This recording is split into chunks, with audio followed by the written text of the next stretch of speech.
What makes the distillery a really special, incredible place is that there is nowhere else like the distillery in the entire world.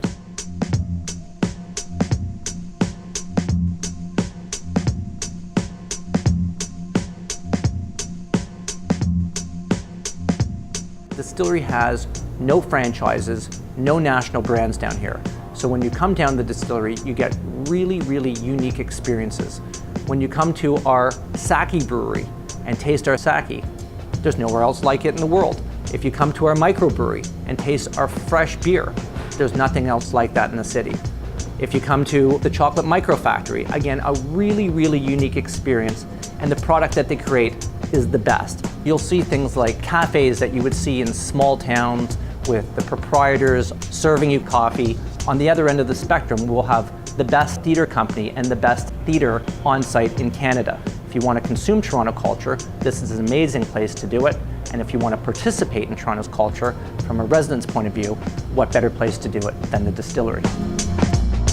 There's always things going on. Art shows in the galleries, special exhibits in the retailers. They're happening all throughout the year. But the really big blockbuster events happen on the weekends. Very often you'll see big festivals, things like the Toronto Jazz Festival, Contact Photography Festival, artisan festivals where we have hundreds of artisans lining the streets of the distillery showcasing their art. We have wine festivals down here. We have an incredible Christmas market that simulates the Christmas markets of Europe that have been going on for 800 years. That festival alone gets 100,000 people coming down to the distillery. What's a secret is that we actually have people living down here, and a lot of people liken the distillery and living at the distillery to living in old Europe. When people come down out of their condominiums, leave their lobbies, they enter into almost a wonderland or fantasy land. That's how they describe it, not me.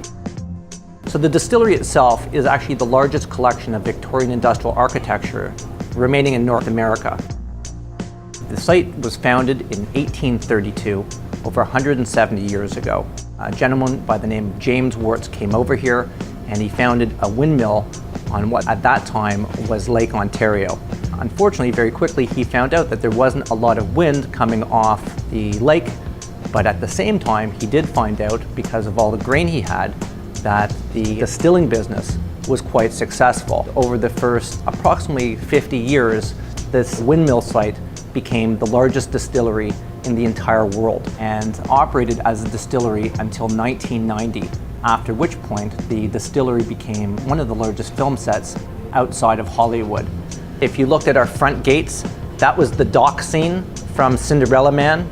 If you look at the doors on the Mill Street Brewery, those were from Chicago. The kiln building was in Al Pacino's The Recruit with Colin Farrell. So when we first bought the distillery, people thought that we were out of our minds. When they came down to the distillery, if they would come down to the distillery, we would tell them our vision, and you'd see them slowly backing up because they thought we must be out of our minds. But for every 10 people that thought we were crazy, there was one person always that believed in what we were doing and that wanted to share in that vision and participate in that vision. And together, we all created this really, really wonderful small village in the middle of a big city. You can spend days here learning things that you just never imagined existed, experiencing new things, and it's just a really, really wonderful environment to learn, to be creative, to be inspired, and there's nowhere else like it.